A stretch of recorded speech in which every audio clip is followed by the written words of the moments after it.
మీద ప్రజాప్రతినిధులుగా చట్టసభలకు ప్రాతినిధ్యం వహించడమే కాకుండా వీళ్ళందరికీ కన్వీనర్గా పనిచేస్తున్న డాక్టర్ మల్లు రవి గారు కావచ్చు. వీళ్ళందరి జీవితంలో ఎందుకు రాణించిండ్రు? ఈరోజు చిన్న వయసులోనే వంశీ ఎంపీ కావడము, కావ్య డాక్టర్గా రాణించడమే కాకుండా ఈరోజు పార్లమెంట్ సభ్యురాలుగా ప్రాతినిధ్యం వహిస్తున్నదంటే దీనికి ప్రధానమైన కారణం ఈ దేశానికి స్వతంత్రం ఇప్పించిన కాంగ్రెస్ పార్టీ, పండిత్ జవహర్లాల్ నెహ్రూ గారు మొట్టమొదటి ప్రధానమంత్రిగా ఈ దేశ ప్రజలు పరిపాలన చేసుకోవడానికి అవసరమైన రాజ్యాంగాన్ని రచించుకోవడానికి డాక్టర్ బాబాసాహెబ్ అంబేద్కర్ గారి నాయకత్వంలో ఈ రాజ్యాంగాన్ని దేశానికి అందించడం జరిగింది. డాక్టర్ బాబాసాహెబ్ అందించిన రాజ్యాంగం, ఆ స్ఫూర్తి ఈనాడు కాంగ్రెస్ పార్టీ ఎస్సీ ఎస్టీ రిజర్వేషన్లు అందించడం ద్వారా సమాజంలో అణిచివేతకు గురైతున్న వీళ్లను, పాలితులుగా ఉన్న దళితులను, గిరిజనులను పాలకులుగా తయారు చేసి పాలసీలను ఈ దేశానికి అందించే అవకాశం కాంగ్రెస్ పార్టీ ఇచ్చింది. అందుకే వీళ్ళు చదువుకొని విద్యలో, ఉద్యోగాలలో, వృత్తి నైపుణ్యంలో కాంగ్రెస్ పార్టీ అందించిన రిజర్వేషన్లను అందిపుచ్చుకొని డాక్టర్లుగా, ఐపీఎస్లుగా, ప్రజాప్రతినిధులుగా ఈరోజు ఈ సమాజంలో రాణించి ఈరోజు ఈ వేదిక మీద నిలబడి మీకు ఆదర్శంగా మీ ముందు నించున్నారు. దీనికి ప్రధానమైన కారణం కాంగ్రెస్ పార్టీ, పండిత్ జవహర్లాల్ నెహ్రూ గారు, శ్రీమతి ఇందిరాగాంధీ గారు. మిత్రులారా, ఈరోజు ఈ గౌరవం, ఈ సమాజంలో గుర్తింపు వీళ్ళకు కులం వల్ల రాలేదు, వీళ్ళకు చదువు వల్ల గుర్తింపు వచ్చింది. చదువే ఈరోజు వాళ్ళని గౌరవం తెచ్చిపెట్టింది. ఆ చదువే ఈ వేదిక మీద ఈరోజు కూర్చోబెట్టింది. అప్పుడప్పుడు మేము మంచి ఇంగ్లీష్ మాట్లాడాలి ఎవరైనా ఉన్నారా అన్నప్పుడు గడ్డం వినోద్ గారిని నేను చూపిస్తుంటే హెచ్పిఎస్లో బ్రహ్మాండంగా చదువుకొని ఈరోజు మంచి లాంగ్వేజ్ పట్టు ఉన్న ఒక ప్రజాప్రతినిధిగా గడ్డం వినోద్ గారిని మేము చూపిస్తుంటాం. వీటన్నిటికీ కారణం జీవితంలో మొదటి సక్సెస్ చూసిన ఈరోజు ఎస్ఎస్సి కావచ్చు, ఐఐటి కావచ్చు, ఎన్ఐటి కావచ్చు, లేకపోతే నీట్లో రాణించిన ఈ పిల్లలందరికీ ఒక విషయం అర్థం కావాలి, మీరు మా పిల్లలు, ఈ సమాజంలో భాగస్వాములు. రేపు ఈ తెలంగాణ సమాజం పునర్నిర్మించాలంటే, తెలంగాణ సమాజంలో పునర్నిర్మాణంలో మీరు భాగస్వాములు కావాలి. మీరు రాణించాలంటే మీరు చదువులో నైపుణ్యాన్ని ప్రదర్శించాలి. ఈరోజు ఉన్నత శిఖరాలకు మీరు ఎదగాలి అనంటే చదువు ఒక్కటే మీకు లక్ష్యంగా ఉండాలి అనేదే నా యొక్క సూచన. ఈరోజు మిత్రులారా, మీరందరూ ఆలోచన చేయండి. SC ST BC minority EWS వర్గాలుగా ఈరోజు సమాజంలో ఉన్న ఎవరికి వాళ్ళకు వేరే వేరే రెసిడెన్షియల్ స్కూళ్ళు పెట్టడం వల్ల ఒక రకమైన ఆత్మ న్యూనతా భావంలో మనం పెరగవలసిన పరిస్థితి వస్తుంది. ఎందుకు ఈ సమాజం మమ్మల్ని దళితులు కదా అని ఒక పక్కన పెట్టినరా, లేకపోతే గిరిజనులని మమ్మల్ని ఇంకొక పక్కన పెట్టినరా, బలైన వర్గాలని మమ్మల్ని చిన్నచూపు చూస్తున్నారా అని మన మనసులో ఎక్కడో ఒక దగ్గర నిగూఢమైన అభద్రతా భావం ఉంటుంది. వీటిని తొలగించాలి అనంటే మనం అందరం కలిసి చదువుకోవాలి, కలిసి పెరగాలి, కలిసి జీవితాన్ని పంచుకోవాలి. అప్పుడే ఈ ఆత్మన్యూనతా భావం పోతుంది.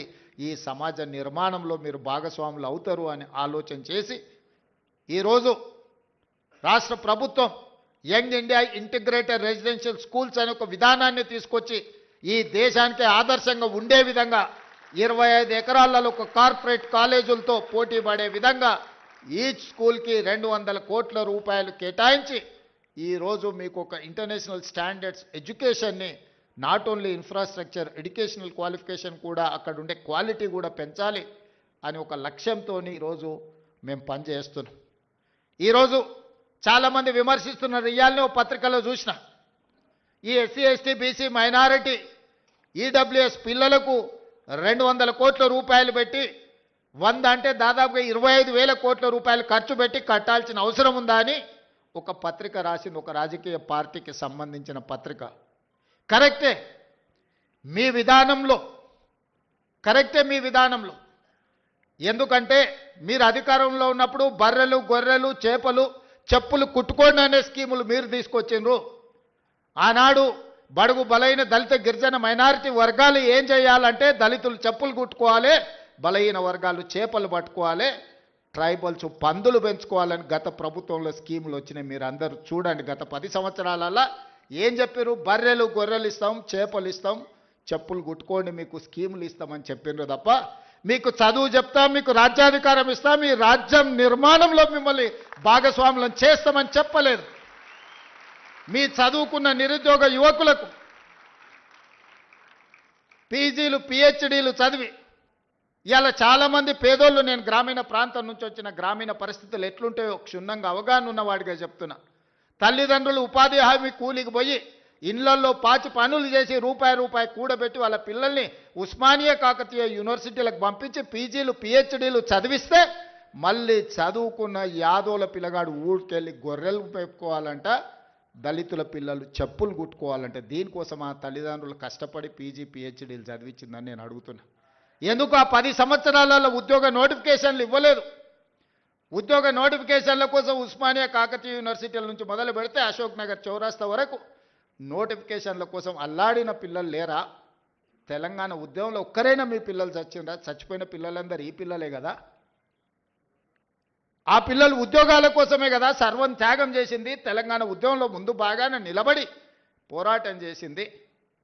వాళ్ళ తల్లిదండ్రులు మా బ్రతుకులు ఎట్లాగూ కూలి నాలి చేసుకొని పల్లెల్లో పేదరికంలో మగ్గిపోయిన మా పిల్లోడు చదువుకుంటే మా జీవితాలు బాగుపడతాయి, దాంతో మా తర్వాతి తరాలు బాగుంటాయన్న ఆలోచనతో చదివిస్తే ఉద్యోగ నోటిఫికేషన్లు ఇవ్వకుండా 10 సంవత్సరాలు వాళ్ళ జీవితాలతో చెలగాటమాడిన వాస్తవం కాదా? ఈరోజు నేను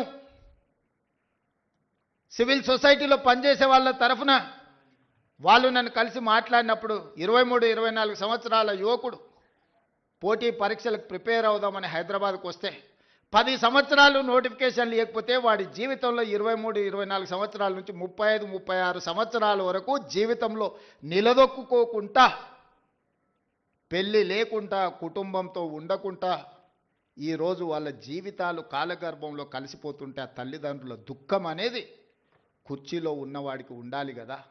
మీ కుటుంబంలో పార్లమెంటు కోడిపోతే 6 నెలలు తిరగకముందే ఉద్యోగం ఇచ్చుకున్నారు. మీ బంధువులను ప్రజలు తిరస్కరిస్తే ఎంబడెంబడే నామినేట్ పదవులు ఇచ్చుకున్నారు.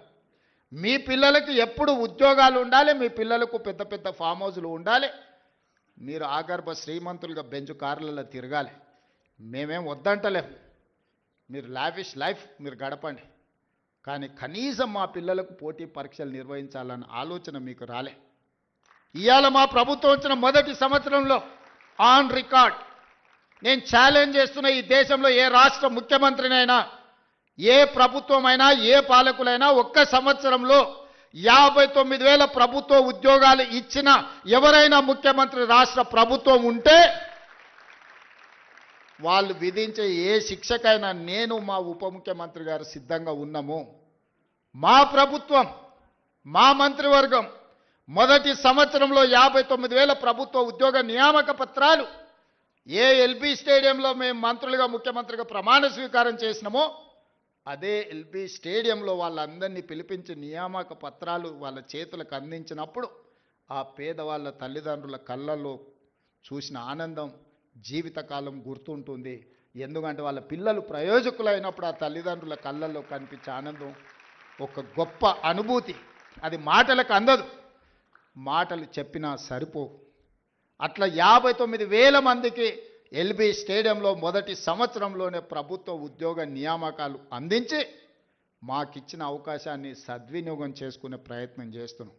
ప్రైవేట్ కార్పొరేట్ కంపెనీల్లో కూడా దాదాపుగా ఈ సంవత్సరన్నరలో 1,00,000 ఉద్యోగాలు లెక్కగట్టి ఈరోజు పెట్టుబడులు తెచ్చి మన చదువుకున్న పిల్లలకు ఉద్యోగాలు అందించినాం.